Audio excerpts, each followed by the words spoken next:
আসসালামু আলাইকুম ওয়া রাহমাতুল্লাহি ওয়া বারাকাতুহু।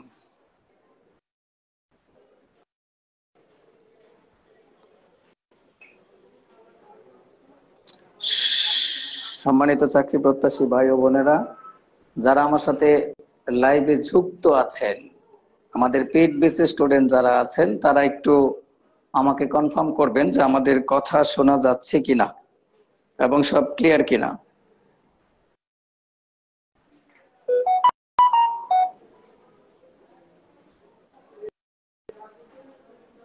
জি, ধন্যবাদ।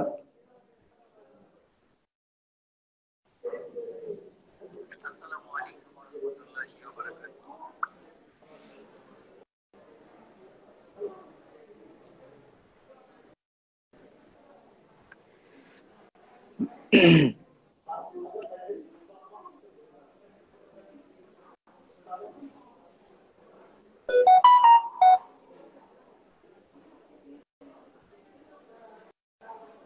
আমি একটু লাইভটা শেয়ার করে দেই, তারপরে কথা বলছি আপনাদের সাথে ইনশাআল্লাহ।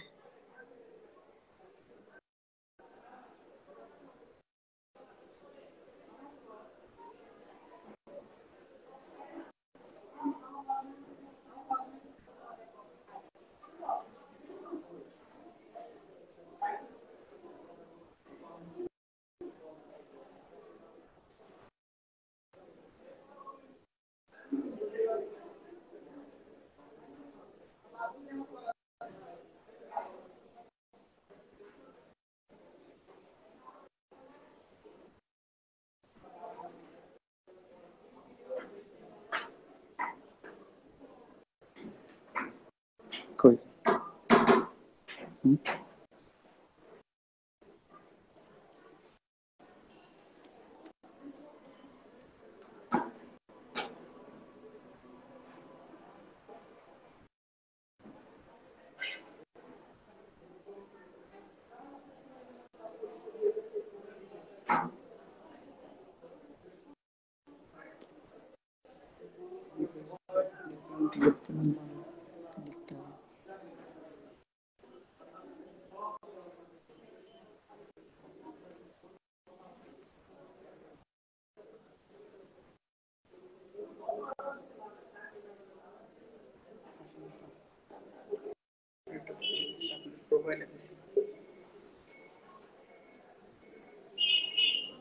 আসলে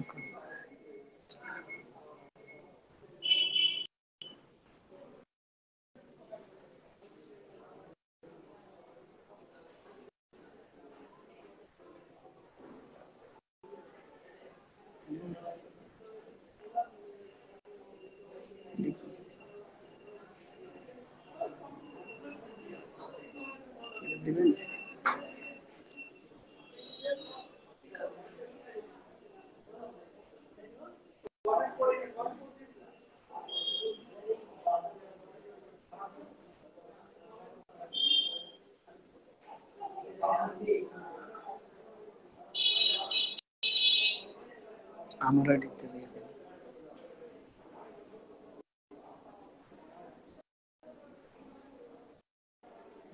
এটা না, এটা না, এটা পেজ তো এটা না। হুম? করা যায়।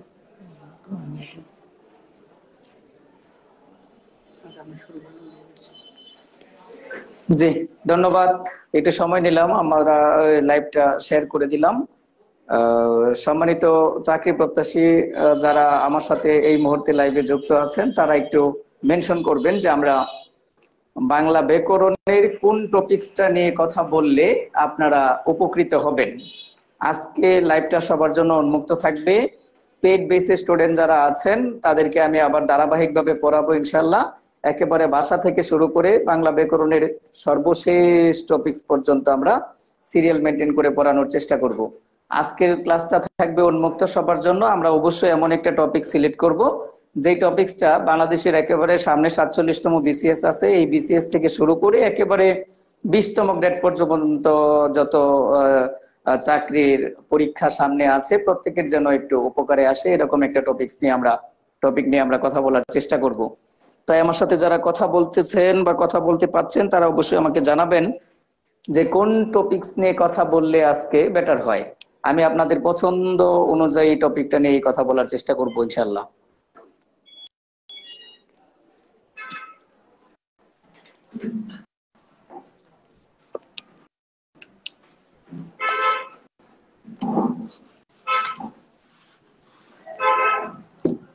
ধাতু ও প্রকৃতি প্রত্যয়, জি ধন্যবাদ।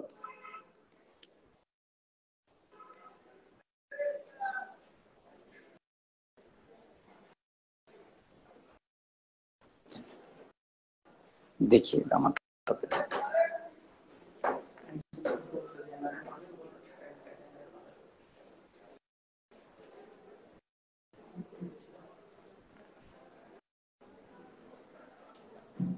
জি ধন্যবাদ। এক ভাই একটা টপিকের কথা উল্লেখ করেছে, আরো যদি কেউ থাকে তাহলে আপনারা মতামত পেশ করতে পারেন। আমরা অবশ্যই বলছি যে আপনাদের মতের উপর ভিত্তি করেই আমরা কোনো একটা টপিক নিয়ে কথা বলবো ইনশাআল্লাহ। জানাবেন প্লিজ, কথা বলবেন।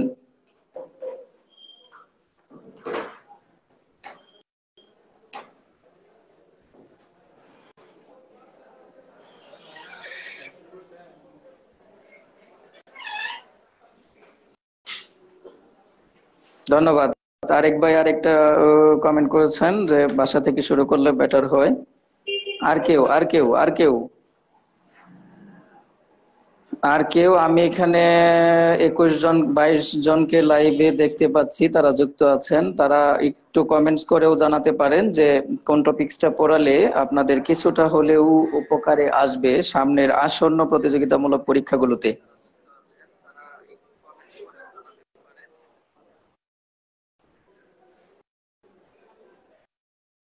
জি আমি ক্লিয়ার শুনতে পাইনি। ভাষা, ভাষা একটা ছোট টপিকস, আমরা একটা বড় টপিকস নিয়ে কথা বলি। বাস আমরা অবশ্যই বড় কোনো টপিকস নিয়ে কথা বলি, এমন একটা কমন টপিকস নিয়ে কথা বলবো আমরা, যেই কমন টপিকসটা সব ধরনের পরীক্ষাতে কোশ্চেন আসে, সব ধরনের একেবারে। হ্যাঁ,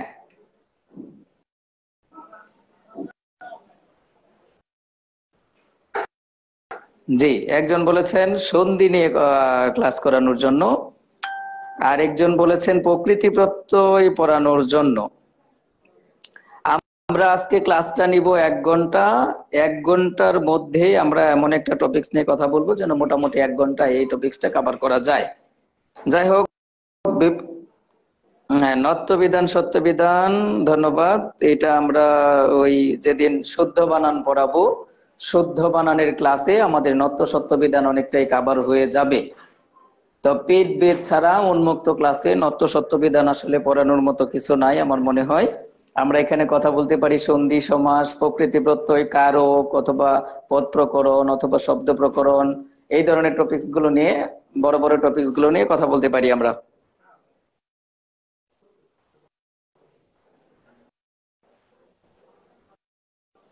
আচ্ছা ধন্যবাদ। আমরা সহজ এবং গুরুত্বপূর্ণ একটা টপিক নিয়ে কথা বলছি। সেটা হচ্ছে আমাদের পরিচালনা পর্ষদের বক্তব্য অনুযায়ী আমরা আজকে যে ক্লাসটা নিয়ে কথা, যে টপিকটা নিয়ে কথা বলবো সেটা হলো সন্ধি। সন্ধি মনে হয় আমার কাছে একটা ব্রাইটাল টপিক, এটাও সব ধরনের পরীক্ষায় এখান থেকে কোশ্চেন আসে। আমরা এটা নিয়ে একটা কথা বলার চেষ্টা করি, দেখা যাক কোন পর্যন্ত যেতে পারি। কি বলেন আপনারা? আমি প্রথমে বলে নিছি, পেইড বেসিস স্টুডেন্ট যারা আছেন তারা হতাশ হবেন না যে স্যার হুট করে সন্ধি থেকে শুরু করে দিল ক্লাস। আমরা অবশ্যই জিরো লেভেল থেকে শুরু করব ইনশাআল্লাহ। আপনাদের ক্লাস রুটিন মাফিক হবে, আজকে রুটিনের বাইরে উন্মুক্ত ক্লাস চলছে, তাই আপনাদের হতাশ হওয়ার কিছু নাই। আমরা সব টপিক পড়া দেওয়ার চেষ্টা করব ইনশাআল্লাহ। তাহলে আমরা এখন যে ব্যাপারটা নিয়ে কথা বলবো সেটা হলো সন্ধি। সন্ধি, আচ্ছা ধন্যবাদ। সন্ধি নিয়ে কথা বলছি আমরা। দেখুন, সন্ধি বাংলা ব্যাকরণের কোন তত্ত্বে আলোচিত হয়? প্রথম কোশ্চেন, সন্ধি শব্দটা নিয়ে যদি আমরা একটু অ্যানালাইসিস করি তাহলে আমরা বলতে পারি সন্ধি বাংলা ব্যাকরণের কোন তত্ত্বে আলোচিত হয়। এটা অনেকবার পরীক্ষাতে কোশ্চেন হয়েছে, আরো আসতে পারে। সন্ধি বাংলা ব্যাকরণের ধ্বনি তত্ত্বে আলোচিত হয়। ধ্বনি তত্ত্বে সন্ধি শব্দটা কোন ভাষার শব্দ? সন্ধি শব্দটা কোন ভাষার শব্দ? আমরা সন্ধি সম্পর্কে, সন্ধি শব্দটা নিয়ে একটু কথা বলার চেষ্টা করছি আগে, এরপর আমরা প্রকারভেদ দিয়ে তারপরে আমরা সন্ধির নিয়মে যাব ইনশাআল্লাহ। তাহলে প্রথমে জানলাম সন্ধি শব্দটি ধ্বনিতত্ত্বে আলোচিত হয়। সন্ধি শব্দটি কোন ভাষার শব্দ? এমন কোশ্চেনের উত্তর হবে সংস্কৃত বা তৎসম ভাষার শব্দ। যদি কোশ্চেন হয়ে যায় সন্ধি শব্দটা কোন পদ, সেক্ষেত্রে আমরা উত্তর দিব সন্ধি শব্দটা বিশেষ্য পদ। বিশেষ্য পদ। যদি কখনো কোশ্চেন হয় সন্ধি শব্দটাকে বিশ্লেষণ করলে আমরা কি পাই, সন্ধি শব্দটাকে বিশ্লেষণ করলে আমরা পাই সম যোগ ধা যোগ ই। এটা হলো সন্ধি শব্দের বিশ্লেষণ, এটাই সর্বজন স্বীকৃত মত। তবে যারা ডক্টর সৌমিত্র শেখর স্যারের বাংলা ভাষা ও সাহিত্য জিজ্ঞাসা বইটা পড়েন, ওই বইয়ের মধ্যে স্যার কিন্তু সন্ধির বিশ্লেষণটা এভাবে দেখাইছে, সম যোগ ধি, সমযোগ ধি, তিনি এইভাবে বলেছেন। আচ্ছা, তাহলে এই মতটা খুব বেশি গ্রহণযোগ্যতা পায়নি। অপশনে এটা থাকলে আমরা এটা উত্তর দেওয়ার চেষ্টা করব, যদি এটা না থাকে সেক্ষেত্রে আমরা এটা দেওয়ার চেষ্টা করব। আমি উল্লেখ করে দিলাম সৌমিত্র শেখর স্যার তার বাংলা ভাষা ও সাহিত্য জিজ্ঞাসা গ্রন্থে এইটাকে এইভাবে ভেঙে দিয়েছিল। তাহলে সন্ধি শব্দের বিশ্লেষণ, এপ্রোপ্রিয়েট বিশ্লেষণ এটা সংযোগ ধাযোগ ই। আমরা যদি সন্ধি শব্দের সন্ধি বিচ্ছেদ করি তাহলে যেরকম পাবো সম যোগ ধি, এটা হলো সন্ধি শব্দের সন্ধি বিচ্ছেদ। এরপরে যদি কোশ্চেন হয় সন্ধি কাকে বলে, তাহলে আমরা বলবো সবাই জানি আমরা সন্নিহিত দুটি ধ্বনির মিলনের নাম সন্ধি, অথবা পাশাপাশি দুটি ধ্বনির মিলনের নাম সন্ধি। তবে কথা হলো এইটুকু নিয়ম জানলেই হবে না, সন্ধির এইটুকু সংজ্ঞা that's not enough for competitive exam. কেননা আমরা অনেক সময়ই পরীক্ষার মধ্যে দেখতে পাই এমনও কোশ্চেন আসে যে পাশাপাশি দুটি বর্ণের মিলনের নাম কি। এই ব্যাপারটা আমি আর একটু ক্লিয়ার করে দেই। আপনারা দেখতে পাবেন অভিযাত্রী নামের একটা বই আছে বাজারে, যেটা আবু বকর সিদ্দিকী লিখেছে। আবু বকর সিদ্দিক এই অভিযাত্রী বইয়ের সন্ধি সংজ্ঞায় তিনি বলে দিয়েছেন, মনে রাখবেন ধ্বনির মিলনেই সন্ধি হয়, বর্ণের মিলনে নয়। কিন্তু ভাই আপনাদের কাছে আমি কোশ্চেন রাখতে চাই, যদি কখনো কোশ্চেন এটা হয়েই যায় যে পাশাপাশি দুটি বর্ণের মিলনের নাম কি, সেক্ষেত্রে আমরা সন্ধি ব্যতীত আর কোনো এপ্রোপ্রিয়েট উত্তর খুঁজে পাবো না অপশনে। তাই আমরা সন্ধির সংজ্ঞাটা শুধু ধ্বনির মিলনে সন্ধি হয় এইভাবে না পড়ে একটু স্প্রেড করে পড়ার চেষ্টা করব। আমরা এটা এইভাবে পড়তে পারি যে পাশাপাশি দুটি ধ্বনি এবং বর্ণের মিলনের নাম সন্ধি, পাশাপাশি দুটি ধ্বনি এবং বর্ণের মিলনের নাম সন্ধি। এক্ষেত্রে আমাদের একটা সুবিধা হয়েছে, কোশ্চেন কর্তা যেখান থেকেই কোশ্চেন করুক, যেভাবেই করুক, আমরা আনসার করতে পারবো ইনশাআল্লাহ। আচ্ছা, তাহলে সন্ধি সম্পর্কে আমি বেশ কয়েকটা কথা বলছি। প্রথম কথাটা হলো সন্ধি বাংলা ব্যাকরণের কোন অংশে আলোচিত হয়? ধ্বনিতত্ত্বে। সন্ধি শব্দটা কোন ভাষার শব্দ? সংস্কৃত। সন্ধি শব্দটা কোন পদ? বিশেষ্য পদ। সন্ধি শব্দের বিশ্লেষণ কি? সমযোগ ধাযোগ ই। এই বিশ্লেষণটা থেকে আমরা আর একটু পড়া পড়ে নিতে পারি যদি কখনো কোশ্চেন করা হয়। সন্ধি শব্দটা কিভাবে গঠিত হলো? সন্ধি শব্দটা গঠিত হলো প্রকৃতি প্রত্যয়ের মাধ্যমে। কখনো কোশ্চেন হতে পারে যে সন্ধি শব্দটা কোন প্রত্যয়, সেক্ষেত্রে আমরা উত্তর দিব সন্ধি শব্দটা কৃৎ প্রত্যয়। তাহলে সন্ধি শব্দটা কোন প্রত্যয় সাধিত শব্দ? উত্তর হবে কৃৎ প্রত্যয় সাধিত শব্দ। এরপরে সন্ধি শব্দের সন্ধি বিচ্ছেদ সমযোগ ধি, এইটা ব্যঞ্জন সন্ধির 2 নাম্বার নিয়ম অনুযায়ী হয়েছে। আমরা যখন ব্যঞ্জন সন্ধি পড়াবো তখন আপনারা পেয়ে যাবেন। আচ্ছা, এখন যদি কোশ্চেনটা এমন হয় যে সন্ধি শব্দটা কোন উপসর্গ যুগে গঠিত, সেক্ষেত্রে উত্তর দিতে হবে সম উপসর্গ। এই সম উপসর্গটা আবার কোন ধরনের উপসর্গ? যদি এমন কোশ্চেন হয়, বাংলা ভাষায় 3 ধরনের উপসর্গ আছে, একটা খাঁটি বাংলা, একটা তৎসম, আর একটা বিদেশি। এই 3টা উপসর্গের মধ্যে এই সম উপসর্গটা কোন ধরনের উপসর্গ? যদি কোশ্চেন হয় সেক্ষেত্রে আমরা উত্তর দিব সম উপসর্গটা হলো সংস্কৃত ভাষার উপসর্গ। সংস্কৃত ভাষার উপসর্গ। আচ্ছা, এরপরে এখানে আরেকটা কোশ্চেন হতে পারে, সন্ধি শব্দের আরেক নাম কি? বা সন্ধি শব্দের অন্য নাম কি? সেক্ষেত্রে আমরা এখানে লিখে দিতে পারি সন্ধি শব্দের অন্য নাম হলো ধ্বনি সংযোগ। ধ্বনি সংযোগ। তাহলে সন্ধি শব্দের অন্য নাম ধ্বনি সংযোগ। আচ্ছা, এরপরে যদি কোশ্চেন হয় সন্ধি শব্দের অর্থ কি, তাহলে আমরা বলবো মিলন। এটা অনেকবার পরীক্ষার মধ্যে কোশ্চেন হয়েছে। নতুন চাকরি প্রত্যাশী ভাই বোনেরা যারা আছেন তারা হয়তোবা জানা নাও থাকতে পারে, তাহলে জেনে নেওয়ার চেষ্টা করবেন। আমরা বললাম সন্ধি শব্দের অর্থ মিলন। যেহেতু সন্ধি শব্দের অর্থ মিলন, তাহলে এর বিপরীত কোশ্চেনটা হতে পারে। কোশ্চেন যদি এমন হয়ে যায় সন্ধি শব্দের বিপরীত শব্দ কি, সন্ধি শব্দের বিপরীত শব্দ কি, সেক্ষেত্রে কিন্তু আমরা উত্তর দিব বিচ্ছেদ। সন্ধি শব্দের বিপরীত শব্দ হলো বিচ্ছেদ, আর সন্ধি শব্দের অর্থ হলো মিলন। এরপরে একটা ঝামেলাদায়ক কোশ্চেন, যেটার ব্যাখ্যা অনেক টিচাররা অনেক বই অনেকভাবে দিচ্ছে। আমরা এই ঝামেলার কোশ্চেনের উত্তরটা দেওয়ার চেষ্টা করব। সেটা হলো বাংলা কোন পদের সন্ধি হয় না? বাংলা কোন পদের সন্ধি হয় না? কোন বইয়ে দেয়া আছে অব্যয়পদ, কোন বইয়ে দেয়া আছে ক্রিয়াপদ, আবার কোন বইয়ে দেয়া আছে সকল পদেরই সন্ধি হয়। যাই হোক, এ ব্যাপারে আমাদের বক্তব্যটা কি, অথবা বিজ্ঞজনের বক্তব্যটা কি, আমরা যদি একটু ব্যাখ্যা করতে চাই। যারা বাংলাদেশের বর্তমানে গ্রামারিয়ান আছেন বা ভাষাবিদ আছেন, তাদের প্রত্যেকের বক্তব্য বাংলা সকল পদেরই সন্ধি হয়। তবে চাকরির বাজারে যে বইগুলো প্রচলিত আছে, যদি আমরা ওই বইগুলো অ্যানালাইসিস করি, তাহলে আমরা দেখতে পাই ম্যাক্সিমাম বই লিখেছে বাংলা ক্রিয়াপদের সন্ধি হয় না। আবার গবেষকগণ বা ভাষাবিজ্ঞানীগণ বলেছেন বাংলা ক্রিয়াপদেরও সন্ধি হয়। ডক্টর মোহাম্মদ শহীদুল্লাহ বাংলা ভাষার ইতিহাস বিষয়ক গ্রন্থ, বাংলা ভাষার ইতিহাস বিষয়ক গ্রন্থ বাংলা ভাষার ইতিবৃত্ত, এই গ্রন্থে তিনি দেখিয়েছেন বাংলা ক্রিয়াপদেরও সন্ধি হয়। ডক্টর এনামুল হক তার ব্যাকরণ মঞ্জুরি গ্রন্থে বলেছেন বাংলা ক্রিয়াপদেরও সন্ধি হয়।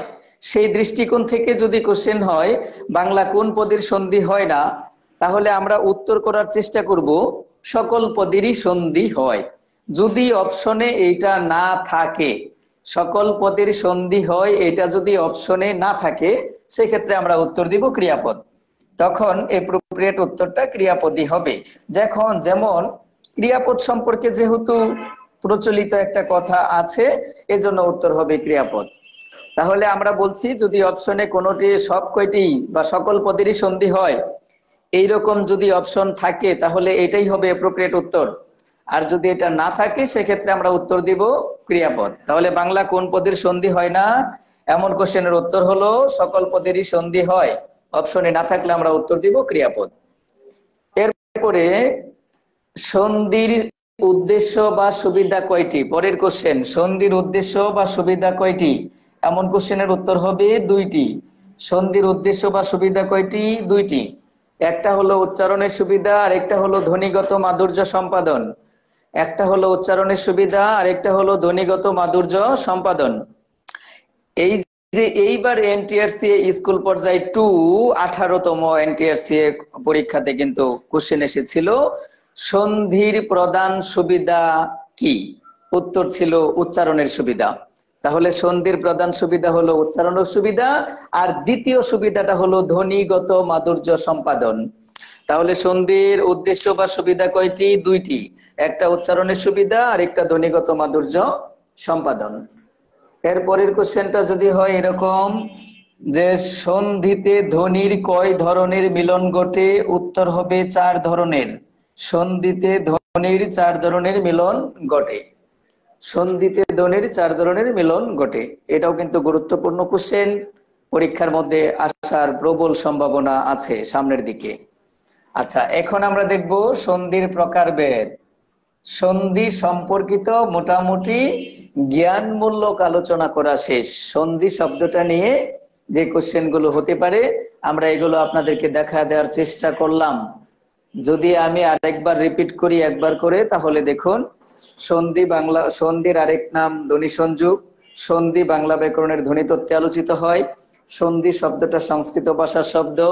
সন্ধি শব্দটা বিশেষ্য পদ। সন্ধি শব্দটাকে বিশ্লেষণ করলে পাওয়া যায় সংযোগ ধাযোগ ই। সন্ধি শব্দের সন্ধি বিচ্ছেদ সংযোগ দি।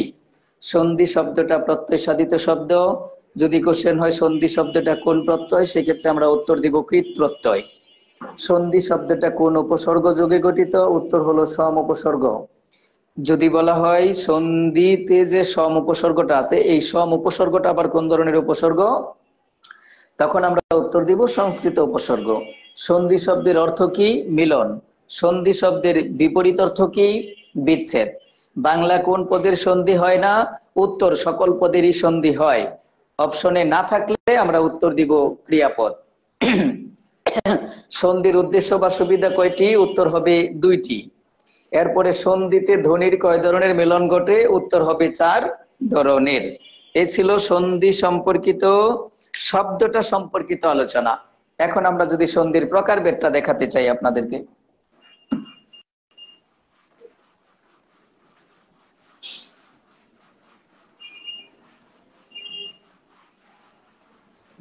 আচ্ছা, যদি কখনো কোশ্চেন হয়ে যায় সন্ধি প্রধানত প্রধানত কত প্রকার, তাহলে আমরা উত্তর দিব সন্ধি প্রধানত 2 প্রকার। সন্ধি প্রধানত 2 প্রকার। প্রধানত 2 প্রকার কি কি? দেখুন, প্রধানত 2 প্রকারের একটা প্রকার হলো খাঁটি বাংলা সন্ধি। খাঁটি বাংলা সন্ধি, অথবা আপনারা একে বাংলা সন্ধিও বলতে পারেন। খাঁটি বাংলা সন্ধি। আরেকটা প্রকার হলো তৎসম বা সংস্কৃত সন্ধি। তৎসম বা সংস্কৃত সংস্কৃত সন্ধি। আচ্ছা, এখন আপনার জন্য কোশ্চেন হতে পারে এই খাঁটি বাংলা সন্ধি আবার কত প্রকার? তখন উত্তর হবে 2 প্রকার। খাঁটি বাংলা সন্ধি 2 প্রকার। একটা হলো স্বরসন্ধি, আরেকটা হলো ব্যঞ্জন সন্ধি। ব্যঞ্জন সন্ধি। আচ্ছা, তাহলে খাঁটি বাংলা সন্ধি কত প্রকার? স্বরসন্ধি এবং ব্যঞ্জন সন্ধি। এখন যদি কোশ্চেন হয় তৎসম সন্ধি কত প্রকার, তাহলে তৎসম সন্ধি আবার 3 প্রকার। তৎসম সন্ধি আবার 3 প্রকার। 3 প্রকার কি কি? একটা স্বরসন্ধি, একটা ব্যঞ্জন সন্ধি, আরেকটা হলো বিসর্গ সন্ধি। বিসর্গ সন্ধি। এ ছিল সন্ধির প্রকারভেদ। এছাড়াও আরেকটা প্রকার আছে, সেটা হলো যদি কোশ্চেন করা হয় সন্ধি অপ্রধানত কত প্রকার। অপ্রধানত কত প্রকার? অপ্রধানত, সেক্ষেত্রে আমরা উত্তর দিব 2 প্রকার। এই 2 প্রকার হয়তোবা অনেক সময় অনেক বইয়ে আপনারা দেখতে পাবেন না, তারপরেও উচ্চাঙ্গের গ্রামার যদি খুঁজেন তাহলে পেয়ে যাবেন। আমি একটু দেখাই দিচ্ছি। অপ্রধানত 2 প্রকার। একটা হচ্ছে বহিঃসন্ধি, বহিঃসন্ধি, আরেকটা হলো অন্তঃসন্ধি। অন্তঃসন্ধি। আচ্ছা, এই হলো সন্ধির প্রকারভেদের আলোচনা। তাহলে কোশ্চেন যদি হয়, আমরা যদি আরেকবার অ্যানালাইসিস করি, কোশ্চেন যদি হয় সন্ধি প্রধানত কত প্রকার? 2 প্রকার। একটা হলো খাঁটি বাংলা সন্ধি, আর একটা তৎসম বা সংস্কৃত সন্ধি। এই খাঁটি বাংলা সন্ধি আবার কত প্রকার? 2 প্রকার। একটা স্বরসন্ধি আর একটা ব্যঞ্জন সন্ধি। পরে তৎসম সন্ধি কত প্রকার? 3 প্রকার। একটা স্বরসন্ধি, একটা ব্যঞ্জন সন্ধি, একটা বিসর্গ সন্ধি। এখানে তৎসম শব্দের সন্ধিটার মধ্যে একটু ঝামেলা আছে। আপনাকে পরীক্ষার ফলে কোশ্চেন করতে পারে যে বিসর্গ সন্ধি কোন সন্ধির অন্তর্ভুক্ত। তখন আমরা উত্তর দিব বিসর্গ সন্ধি ব্যঞ্জন সন্ধির অন্তর্ভুক্ত। আর খাঁটি বাংলা যে 2 প্রকার সন্ধি আছে, স্বরসন্ধি বা ব্যঞ্জন সন্ধি, এই 2 প্রকার সন্ধি আমরা পড়ব না। আমরা সাধারণত এই তৎসম বা সংস্কৃত শব্দের সন্ধিগুলোই পড়ব। এখান থেকেই প্রতিযোগিতামূলক পরীক্ষার মধ্যে কোশ্চেন আসতে দেখা যায়। এবং আমরা যদি এই যাবৎকালের প্রতিযোগিতামূলক পরীক্ষার কোশ্চেন অ্যানালাইসিস করি, তাহলে আমরা দেখব প্রায় সব কোশ্চেনই হয়েছে এই সংস্কৃত ভাষার সন্ধি থেকে। তাই আমরা সংস্কৃত ভাষার সন্ধিটাই পড়ি। আর সংস্কৃত ভাষার সন্ধি হলো 3 প্রকার। এখানে আপনার একটু ঝামেলা হলে হতেও পারে, আমরা যদি একটু সমাধান দেওয়ার চেষ্টা করি। যদি কখনো কোশ্চেন এইভাবে হয়ে যায়, সন্ধি কত প্রকার, সন্ধি কত প্রকার, সেক্ষেত্রে আমরা কত প্রকার মার্ক করব? আমরা কি 2 প্রকার মার্ক করব নাকি 3 প্রকার মার্ক করব? এটা আমরা একটু জেনে নেওয়ার চেষ্টা করব। সন্ধি কত প্রকার? জি, ধন্যবাদ। চেঞ্জ করেন।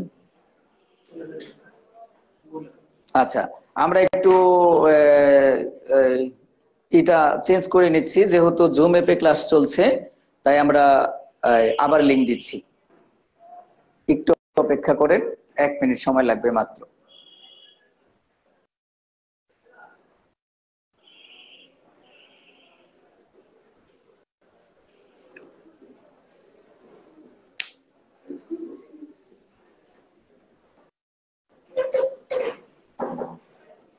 শেয়ার একটু কম কেন?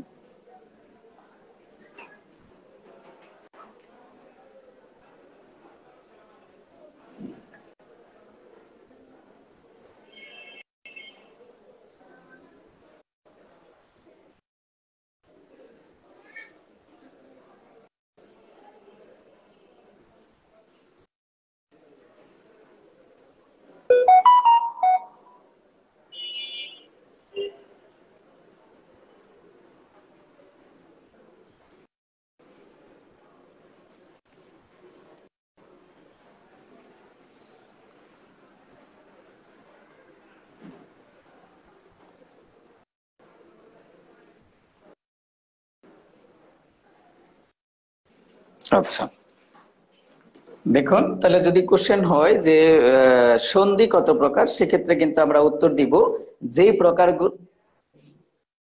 জি, কেউ কিছু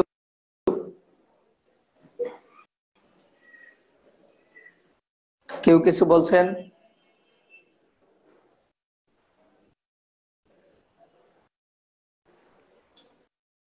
হ্যালো,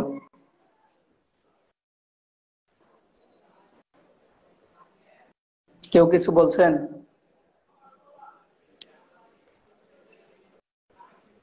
আচ্ছা, আমরা বলছিলাম যে যদি কখনো কোশ্চেন হয় যে সন্ধি কত প্রকার, সেক্ষেত্রে আমরা উত্তর দিব কিন্তু 3 প্রকার। সন্ধি কত প্রকার, এরকম কোশ্চেনের উত্তর দিতে হবে 3 প্রকার। আবার যদি কোশ্চেনটা এমন হয় যে সন্ধি সাধারণত কত প্রকার, সেক্ষেত্রেও কিন্তু আমরা উত্তর দিব 3 প্রকার। তাহলে আমরা প্রকারভেদটা যদি আরেকটু অ্যানালাইসিস করি, খুব ভালো করে বোঝার চেষ্টা করুন যে সন্ধি কত প্রকার, 3 প্রকার। সন্ধি সাধারণত কত প্রকার, 3 প্রকার। সন্ধি প্রধানত কত প্রকার, 2 প্রকার। সন্ধি অপ্রধানত কত প্রকার, 2 প্রকার। খাঁটি বাংলা সন্ধি কত প্রকার, 2 প্রকার। তৎসম সন্ধি কত প্রকার, 3 প্রকার। আশা করি আপনারা যদি ভিডিওটা বারবার দেখেন তাহলে প্রকারভেদটা ক্লিয়ার হয়ে যাবে। আচ্ছা, তাহলে আমরা এই 3 প্রকার বা তৎসম 3 প্রকার পড়ানোর চেষ্টা করব। দেখুন, আমরা একটা একটা করে যদি পড়ানোর চেষ্টা করি।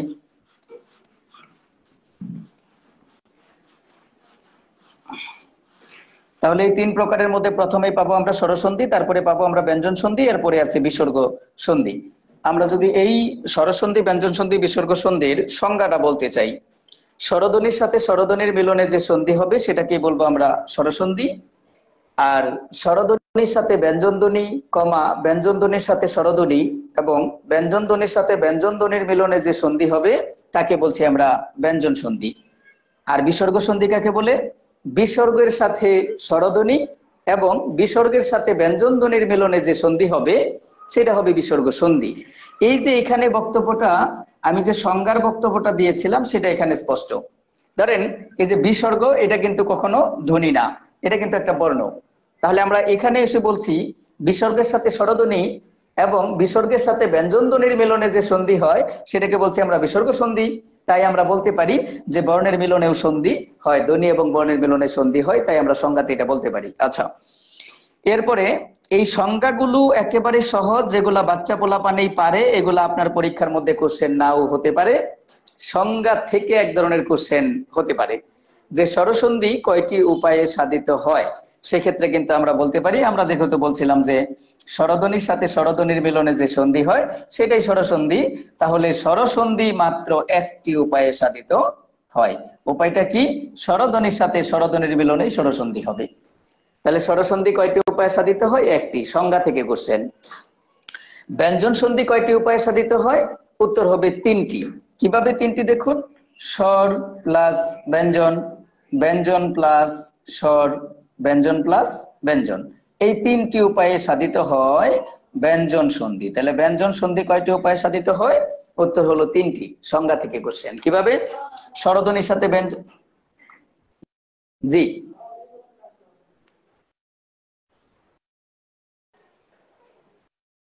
বুঝতে পারি না কি কি পড়াবো মানে। হ্যালো,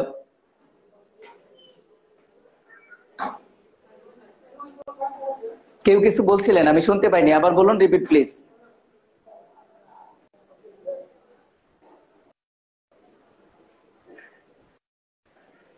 আচ্ছা, ধন্যবাদ। আমরা আমরা সংজ্ঞা থেকে এখানে আবার কি ধরনের কোশ্চেন হতে পারে সেটাও বলে দিছি। আমরা কি এইগুলার সংজ্ঞা বলবো নাকি সন্ধির মূল সংজ্ঞাটা বলবো? কোনটা শুনতে চাচ্ছেন আপনি? জি, ধন্যবাদ। আমরা বলছিলাম স্বরসন্ধি কাকে বলে। স্বরধ্বনির সাথে স্বরধ্বনির মিলনে যে সন্ধি হবে তাকে বলছি আমরা স্বরসন্ধি। এখন আমি বলছিলাম যে এই সংজ্ঞা থেকে সাধারণত কোশ্চেন হওয়ার সম্ভাবনা নাই, কারণ সংজ্ঞাগুলো সব বইয়ে দেয়া আছে, মোটামুটি সবাই পারে। যারা একেবারে সন্ধি সম্পর্কে কিছুই না জানে তারাও সন্ধির সংজ্ঞা পারে। এই স্বরসন্ধি, স্বরধ্বনির সাথে স্বরধ্বনির মিলনে যে সন্ধি হয় সেটা স্বরসন্ধি, এটা সবাই পারে। তো কোশ্চেন কর্তা যদি একটু চালাকি করে এই সংজ্ঞাটা থেকেই একটা কোশ্চেন ছুড়ে দেয় যে স্বরসন্ধি কয়টি উপায়ে সাধিত হয়, সেক্ষেত্রে উত্তর হবে একটি। কেন? এই যে স্বরধ্বনির সাথে স্বরধ্বনির মিলনে স্বরসন্ধি হয়, উপায় হলো একটি। ঠিক পরের সংজ্ঞাটা আমরা বলছি, স্বরধ্বনির সাথে ব্যঞ্জনধ্বনি, কমা ব্যঞ্জনধ্বনির সাথে স্বরধ্বনি এবং ব্যঞ্জনধ্বনির সাথে ব্যঞ্জনধ্বনির মিলনে যে সন্ধি হয় তাকে বলছি আমরা ব্যঞ্জন সন্ধি। তাহলে এই সংজ্ঞাটা থেকে যদি কোশ্চেন করে ফেলে ব্যঞ্জন সন্ধি কয়টি উপায়ে সাধিত হয়, সেক্ষেত্রে আপনাকে উত্তর দিতে হবে তিনটি উপায়ে সাধিত হয়। আবার বিসর্গ সন্ধির সংজ্ঞা, বিসর্গ প্লাস স্বরধ্বনি এবং বিসর্গ প্লাস ব্যঞ্জন ধ্বনির মিলনে যে সন্ধি হয় তাকে বলছি আমরা বিসর্গ সন্ধি। তাই কোশ্চেন যদি হয় বিসর্গ সন্ধি কয়টি উপায়ে সাধিত হয়, সেক্ষেত্রে কিন্তু আমরা উত্তর দিব বিসর্গ দুইটি উপায়ে সাধিত হয়, যে বিসর্গ প্লাস স্বরধ্বনি, বিসর্গ প্লাস ব্যঞ্জন ধ্বনি। তাহলে বিসর্গ সন্ধি কয়টি উপায়ে সাধিত হয়? দুইটি উপায়ে সাধিত হয়। এগুলো হলো সংজ্ঞা থেকে কোশ্চেন। পরীক্ষার মধ্যে যদি কোশ্চেন হয় স্বরসন্ধি কয়টি উপায়ে সাধিত হয়? একটা। ব্যঞ্জন সন্ধি কয়টি উপায়ে সাধিত হয়? তিনটা। বিসর্গ সন্ধি কয়টি উপায়ে সাধিত হয়? দুইটি। আচ্ছা, এখন আপনারা বলবেন যে স্বরসন্ধি, ব্যঞ্জন সন্ধি, বিসর্গ সন্ধি, এই তিনটা সন্ধির মধ্যে আমরা কোন সন্ধি নিয়ে কথা বলবো? অনেকেই সন্ধি পড়াইতে এসে বিসর্গ সন্ধি নিয়ে কথা বলা শুরু করে দেয়। বিসর্গ সন্ধি শুরুতে পড়ানো যাবে না। বিসর্গ সন্ধি শুরুতে পড়াইলে একটু ঝামেলা হবে। বিসর্গ সন্ধি শুরুতে পড়াইলে একটু ঝামেলা হবে। সেই ঝামেলাটা কি? দেখুন, বিসর্গ সন্ধি পড়াইলে একটু ঝামেলা হবে এটা, যে আমরা নিপাতনে কিছু সিদ্ধ স্বরসন্ধি পড়ব, নিপাতনে সিদ্ধ ব্যঞ্জন সন্ধি পড়ব, ব্যঞ্জন সন্ধির মধ্যে আমরা কিছু শব্দ পাবো যেগুলো দন্তস্ব দিয়া, কিছু শব্দ পাবো যেগুলো তালব্যস্য দিয়া। এরপরে আবার বিসর্গ সন্ধিতে যায় আমরা বলি যে তিন সরাও বা তিনটা স থাকলে আমরা উঠায় দা বিসর্গ বসায় দিব, রেপ থাকলে, র থাকলে, উকার থাকলে উঠায় দা বিসর্গ বসায় দিব। এইরকম পড়া পড়লে আপনি সন্ধি থেকে আনসার করতে পারবেন না। সন্ধির ধারাবাহিকতায় মেনটেন করতে হবে। বৈয়াকরণ যারা আছেন, যারা ব্যাকরণবিদ, যারা ব্যাকরণ রচনা করেছেন, তারা প্রত্যেকেই সন্ধির আলোচনা করতে যায় স্বরসন্ধিকে আগে আলোচনা করেছেন। তাহলে আমরা প্রথমে স্বরসন্ধি পড়বো, এরপরে ব্যঞ্জন সন্ধি পড়বো, এরপরেই বিসর্গ সন্ধি পড়বো। সহজ ভেবে প্রথমে বিসর্গ সন্ধি পড়ে বিপদ ঘটানো যাবে না। তাহলে আমরা চলুন স্বরসন্ধি পড়াতে শুরু করি, দেখি কয়েকটা নিয়ম যদি পড়ানো যায় স্বরসন্ধির।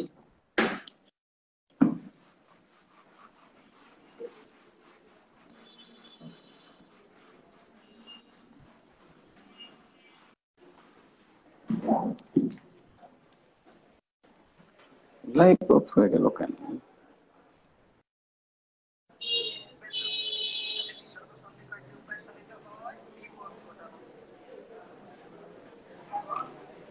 আচ্ছা, তাহলে এখন আমরা দেখব আহ স্বরসন্ধির 1 নাম্বার নিয়ম। দেখুন, প্রথম একটা নিয়ম দেখাই, এরপরে দুই একটা কঠিন নিয়ম দেখানোর আমরা চেষ্টা করব এবং ব্যতিক্রম নিয়ম দেখানোর চেষ্টা করব, যেখান থেকে আমরা পরীক্ষায় কোশ্চেন আসতে দেখতে পাই।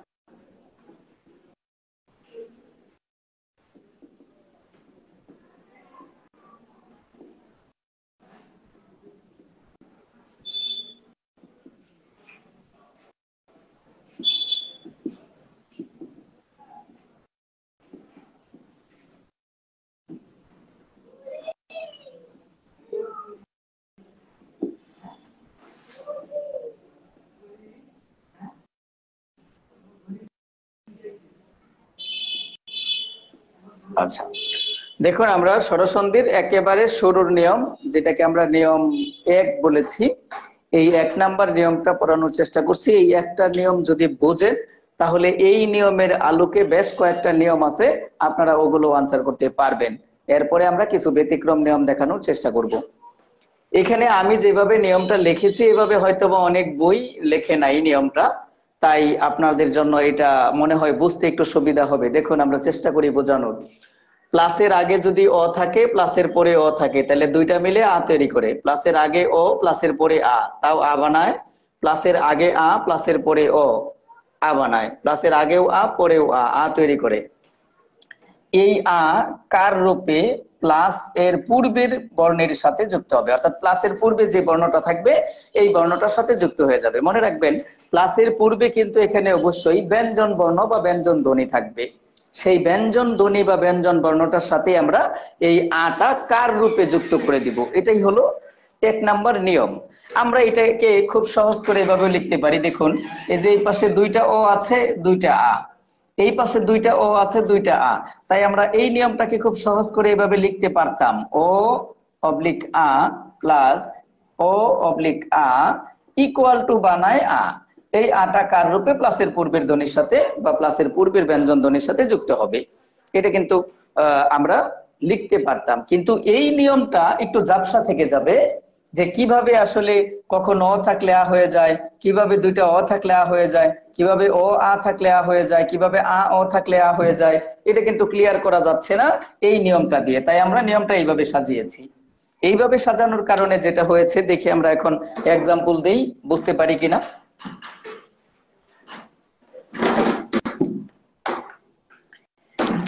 এইভাবে দেওয়ার কারণে যেটা হয়েছে, দেখুন, আমরা যদি এই প্রথম এক্সাম্পলটা দেই, তাহলে আমরা এরকম বলতে পারবো, নর যুগ অধম। তাহলে দেখেন, এই যে অন্তস্থ র, এর সাথে একটা ও আছে, এই পাশে একটা ও আছে, দুইটা মিলে তৈরি করবে কি? আ। এই যে আ, এই আটা আমরা বলছিলাম এই আ কার রূপে? প্লাস এর পূর্বের বর্ণের সাথে যুক্ত হবে। তাহলে কার রূপে? এই যে প্লাসের পূর্বের বর্ণটা আছে এর সাথে যুক্ত হবে। তাহলে আমরা এখানে দেখব, আছে নর, এর সাথে আকার, তাহলে দিয়ে দিয়ে হলে নরা, এর সাথে আছে দ, এর সাথে ম, এই যে দিয়ে দিলাম দ, এই যে ম, এই হয়ে গেল নরাদম। তাহলে নরাদমের সন্ধি বিচ্ছেদটা কি? নরযুগ অদম। আমরা বিচ্ছেদ থেকে সন্ধি করতেছি, এটাকে বুঝেন। এরপরে আমরা আবার সন্ধি থেকে বিচ্ছেদ করে দেখাবো এই নিয়মেই। এই নিয়ম থেকে আমরা আরো বেশ কয়েকটা শব্দ শব্দ থেকে বিচ্ছেদ করে দেখাবো। এখন আমরা বিচ্ছেদ থেকে সন্ধি করছি। আচ্ছা, পরে এই নিয়মটা দেখুন তো, এই এক্সাম্পলটা আমরা এখানে বলতে পারি, হিম যুগ আলয়, আলয়। দেখেন, এই যে ময়ের সাথে একটা ও আছে, এই পাশে একটা আ আছে, দুইটা মিলে কি তৈরি করবে? আ। এটা কার রূপে বসবে? কোথায়? এই যে ময়ের সাথে। তাহলে আমরা বসাইলাম হিম, আমরা বসাইলাম হিম, এর সাথে আকার হিমা, এর সাথে যেখানে লয় আছে আমরা লয় বসাই দিলাম, এই যে হয়ে গেল হিমালয়। তাহলে হিমালয়ের সন্ধি বিচ্ছেদটা কেমন? হিমযুগ আলয়, হিমালয়। এরপরে এইটা দেখুন তো, আমরা যদি বলি যথা যুগ অর্থ। আচ্ছা, দেখুন, এই পাশে প্লাসের আগে আছে কি? আ। এই যে দেখুন, এই পাশে আ আছে, আর এই পাশে কি আছে অ, এই যে দেখুন এই পাশে অ আছে, তাহলে দুইটা মিলে কি তৈরি করবে আ। এই আটা কার রূপে বসবে কোথায়, এই যে থ এর সাথে। তাহলে আমরা প্লাসের আগে পাইছি কি যথ, এর সাথে আকার যথা, এর সাথে থয় রেপ, এই যে হয়ে গেল যথার্থ। তাহলে যথার্থের সন্ধি বিচ্ছেদটা যথাযুগ অর্থ, যথাযুগ অর্থ। আচ্ছা এই 4 নাম্বারটা দেখি। জীবন বড়া আমরা মুখস্থ করেছিলাম, বিদ্যাযুগ আলয়, বিদ্যাযুগ আলয়, বিদ্যালয়, বিদ্যালয়। দেখুন তো বিদ্যালয় কিভাবে হয়েছে। আমরা যদি বলি বিদ্যা যোগ আলয়, আলয়, তাহলে দেখুন এই যে এই পাশে কি আছে আ, এই পাশে কি আছে আ, এই দুইটা মিলে কি হয়ে যাবে আ। এটা আবার কার রূপে বসবে কোথায়, এই যে দয় জফলার সাথে। তাহলে আমরা এখানে লিখতে পারি বি, দয়ের সাথে জফলা বিদ্য, এর সাথে এই যে আকার বিদ্যা, এর সাথে ল অন্তস্থ, এই যে দিয়ে দিলাম ল অন্তস্থ, এই যে হয়ে গেল বিদ্যালয়। তাহলে বিদ্যালয়ের সন্ধি বিচ্ছেদটা বিদ্যা যোগ আলয়। এবার দেখুন আমরা এখানে বিচ্ছেদ থেকে সন্ধি করেছি, বিচ্ছেদ থেকে সন্ধি করেছি, বিচ্ছেদ থেকে সন্ধি করেছি, বিচ্ছেদ থেকে সন্ধি করেছি। এখন আপনাদের মনে কোশ্চেন জাগতে পারে, স্যার আমাদের পরীক্ষাতে তো বিচ্ছেদ আসে না, পরীক্ষার মধ্যে তো কোশ্চেন আসে নরাদমের সন্ধি বিচ্ছেদ কোনটা, তার মানে সন্ধিবদ্ধ শব্দ থাকে সেটাকে আমাদের বিচ্ছেদ করতে হয়। চলুন এবার আমরা দেখি এই নিয়মের আলোকে কিছু শব্দকে আমরা বিচ্ছেদ করতে পারি কিনা। চলুন।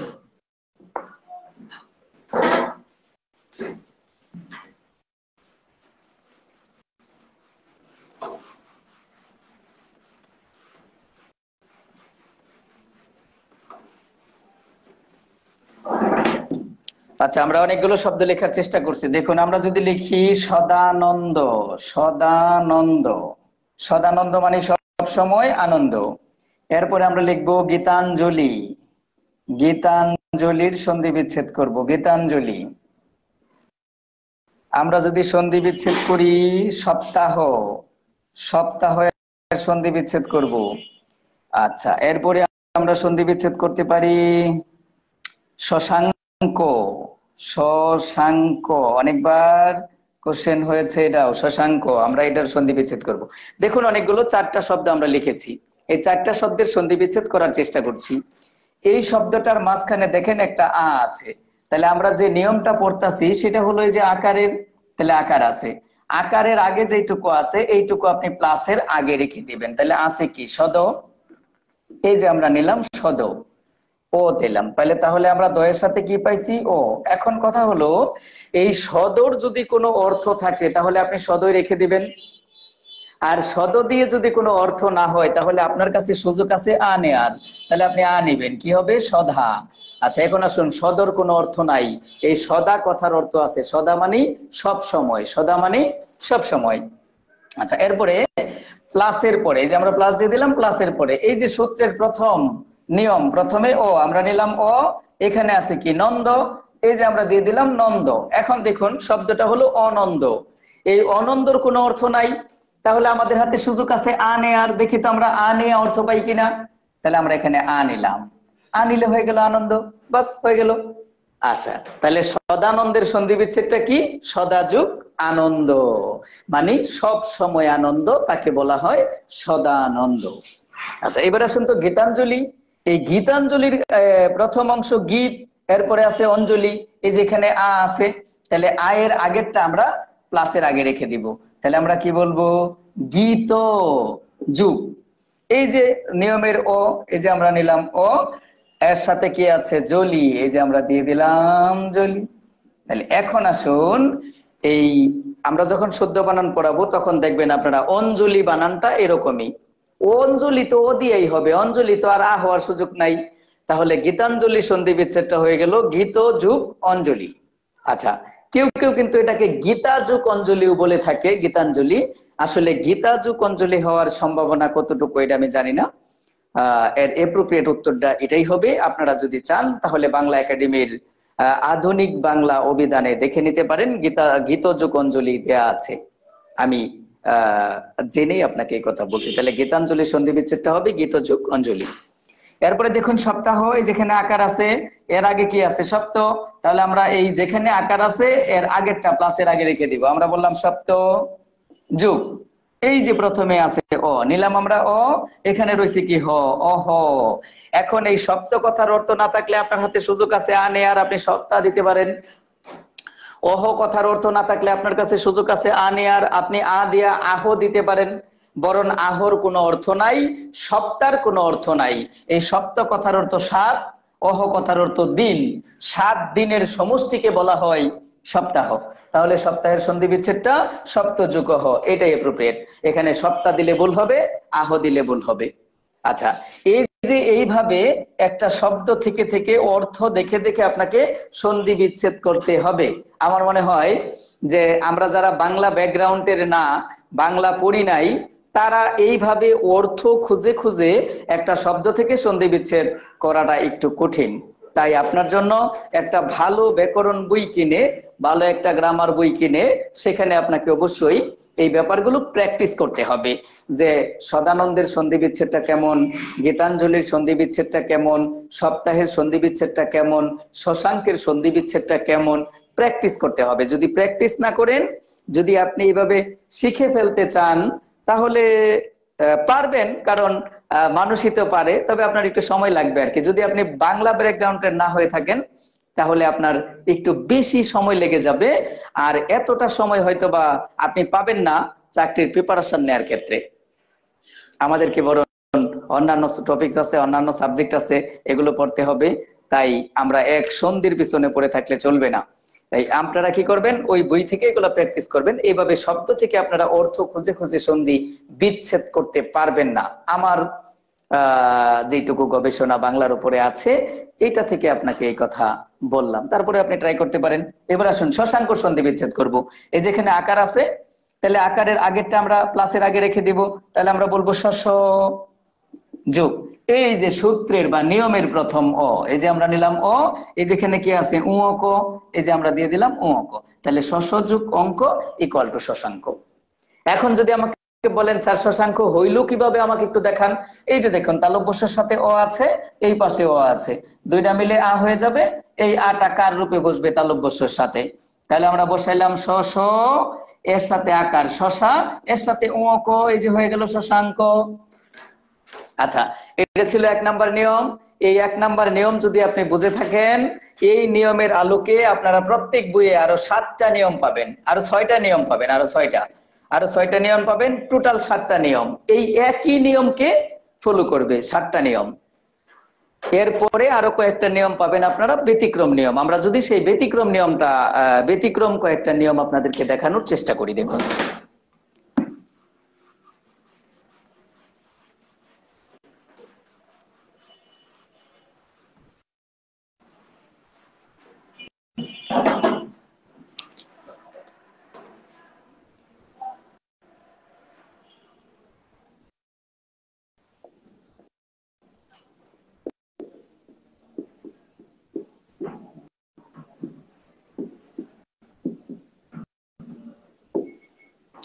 অন্য স্বরবর্ণ বা স্বরধ্বনিও দিতে পারেন। প্লাসের আগে রি অথবা রিকার থাকবে, প্লাসের পরে এই রি ব্যতীত অন্য স্বরবর্ণ বা স্বরধ্বনি থাকলে দুইটা মিলে তৈরি করবে অন্তঃস্থ র। এই অন্তঃস্থ রটা ফলা রূপে, কি রূপে, ফলা রূপে প্লাসের পূর্বের ধ্বনিটার সাথে যুক্ত হবে। এটা একটা ব্যতিক্রম নিয়ম, গুরুত্বপূর্ণ একটা নিয়ম। যদি আপনি এই একটা নিয়ম বুঝেন, তাহলে এরপরে যে ব্যতিক্রম নিয়মগুলো আছে স্বরসন্ধির, আপনি সবগুলো পেয়ে যাবেন। তাহলে অন্ততপক্ষে এটা একটু বোঝার ট্রাই করুন। আমি এখানে 1-2টা নিয়ম দেখানোর চেষ্টা করব যতক্ষণ সময় পাই। তাহলে আমরা বলছিলাম পূর্বপদে রি অথবা রিকার থাকবে, পরপদে অন্য স্বরবর্ণ, রি ব্যতীত অন্য স্বরবর্ণ বা স্বরধ্বনি থাকলে দুইটা মিলে অন্তঃস্থ র তৈরি করবে। আর এই রটা ফলারূপে প্লাসের পূর্বের বর্ণের সাথে যুক্ত হবে।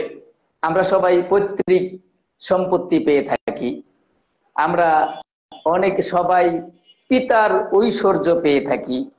তাহলে এগুলা থেকে কিন্তু কোশ্চেন হতে পারে, পিতৃ ঐশ্বর্য এর সন্ধি বিচ্ছেদ কি, পিত্রালয় এর সন্ধি বিচ্ছেদ কি। আচ্ছা, আমরা প্রথমে পড়ব পিতৃ অর্থ এর সন্ধি বিচ্ছেদ। তাহলে আমরা এরকম বলতে পারি, পি তয়ের সাথে রিকার পিতৃ যোগ অর্থ। আচ্ছা, এই পাশে দেখুন রি আছে, আর এই পাশে কি আছে অ। তাহলে আমরা বলছিলাম পূর্বপদে রি অথবা রিকার, এই যে রি আছে, পরপদে শুরুতে অন্য বর্ণ থাকবে, এই যে অন্য স্বরবর্ণ আছে অ, দুইটা মিলে কি তৈরি করেছে অন্তঃস্থ র। এই রটা কি রূপে বসবে? ফলা রূপে বসবে প্লাসের পূর্বের ধ্বনিটার সাথে। তাহলে পূর্বে আছে কি তো, এখন এই তয়ের সাথে যখন রফলা বসে তখন কিন্তু এই যে এরকম হয় পিত্র। এই যে এখানে আছে থয়রেফ, এই যে আমরা দিয়ে দিলাম থয়রেফ, হয়ে গেল পিত্রার্থ। তাহলে পিত্র অর্থ এর সন্ধি বিচ্ছেদটা হলো পিতৃযুগ অর্থ, পিত্রার্থ। এখন কথা হলো স্যার পিত্রালয়ের সন্ধি বিচ্ছেদ করেন, ধরেন আমরা পিত্রালয়ের সন্ধি বিচ্ছেদ করি, তাহলে আমরা বলবো পিতৃ যুগ আলয়, আলয়। তাহলে এই পাশে কি আছে রি, এই পাশে কি আছে আ, এই দুইটা মিলে কি তৈরি করবে? যে রি ব্যতীত অন্য স্বরবর্ণ, অন্য স্বরবর্ণ আছে, তৈরি করবে অন্তঃস্থ। ফলারূপে বসবে কোথায়? তয়ের সাথে। তাহলে আমরা বসায় দিলাম পি, তয়ের সাথে রফলা পিত্র, এর সাথে আছে লয়, এই যে আমরা দিয়ে দিলাম লয়। শব্দটা পিত্রালয় কিন্তু হলো না, হলো পিত্রলয়, কিন্তু এই মূল শব্দটা হলো পিত্রালয়। আচ্ছা, এখন কি করতে হবে? এখন করতে হবে এই যে অন্য স্বরবর্ণের মধ্যে 10টা স্বরবর্ণ আছে, এই 10টা স্বরবর্ণের মধ্যে আছে একটা স্বরবর্ণ অ। এই অ স্বরবর্ণটা যদি শব্দের প্রথমে আসে তাহলে এর কোনো কার নাই, শুধু রটাই ফলারূপে বসবে। এই অ ব্যতীত বাকি 9টা স্বরবর্ণের কোনো একটা স্বরবর্ণ আসলেই সেই স্বরবর্ণের কার আছে, রফলার সাথে কার সহ বসবে। তাহলে এখানে আসছে কি আ, এই যে আয়ের কার আছে, এই কারটা এখানে দিয়ে দিতে হবে, এই যে হয়ে গেল পিত্রালয়।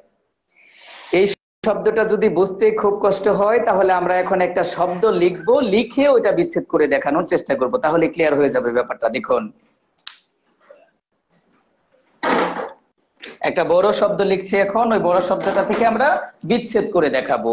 যদি আমরা লিখি পিত্রৈশ্বর্য, পিত্রৈ, পিত্রৈশ্বর্য, দেখুন পিত্রৈশ্বর্য।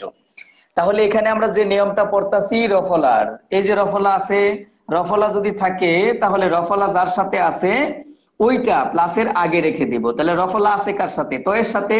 তাহলে আমরা এখানে লিখে দিলাম পিত। এই যে এখানে সূত্রে রি অথবা রিকার, তাহলে আমরা রিকার নিলাম পিতৃ। একটু খেয়াল করবেন, এখন এই তয় রফলার সাথে একার আকার রস্যইকার দীর্ঘইকার কিছু আছে? জি আছে। কি আছে? ঐকার। ঐকার থাকার কারণে আমরা এই পাশে ওই নিব, ওই। এরপরে কি আছে? সর্য, এই যে আমরা দিয়ে দিলাম সর্য। এই হয়ে গেল পিতৃঐশ্বর্য সন্ধি বিচ্ছেদ। পিতৃ যুগ ঐশ্বর্য ইকুয়াল টু পিতৃঐশ্বর্য। এখন যদি আমাকে বলেন স্যার কিভাবে পিতৃঐশ্বর্য হয়েছে, এটা থেকে এটা বানায় দেখান একটু, চলুন দেখি। এই পাশে কি আছে? রি আছে, আর এই পাশে কি আছে? ওই আছে। এই যে আমরা বলছিলাম প্লাসের আগে রি অথবা রিকার, প্লাসের পরে অন্য স্বরধ্বনি বা অন্য স্বরবর্ণ। এই যে রি আছে, এই যে অন্য স্বরবর্ণ আছে, দুইটা মিলে কি তৈরি করবে? অন্তঃস্থ। এটা ফলারূপে বসবে কোথায়? এই যে তয়ের সাথে। তাহলে আমরা বসাইলাম পি, তয়ের সাথে রফলা পিত্র। এরপরে কি আছে? সর্য, এই যে আমরা দিয়ে দিলাম সর্য। এই যে দেখেন পিতৃঐশ্বর্য হইল না কেন? কারণ এই যে ওই দিছিলাম, ওই এর কার আছে, এই ওই এর কারটা এখানে দিয়ে দিতে হবে, এই যে হয়ে গেল পিতৃঐশ্বর্য। এখন আমরা এই ওইটা নিছিলাম কোথে? এখানে কারটা ছিল বিদায় আমরা এখানে ওইখান নিয়েছিলাম। এই যে এখানে আকার ছিল বিদায় আমরা এখানে আ নিয়েছিলাম। এখানে দেখেন তয়রে ফলার সাথে কিছুই নাই, কিছুই নাই বিদায় আমরা এখানে ও নিয়েছিলাম। আশা করি বুঝেছেন। লাইভে যারা যুক্ত আছেন তারা একটু বলেন তো এই নিয়মটা বুঝলেন কিনা। এই নিয়মটা যদি বুঝে থাকেন তাহলে স্বর সন্ধির যত ব্যতিক্রম নিয়ম আছে আপনি সব বুঝে যাবেন।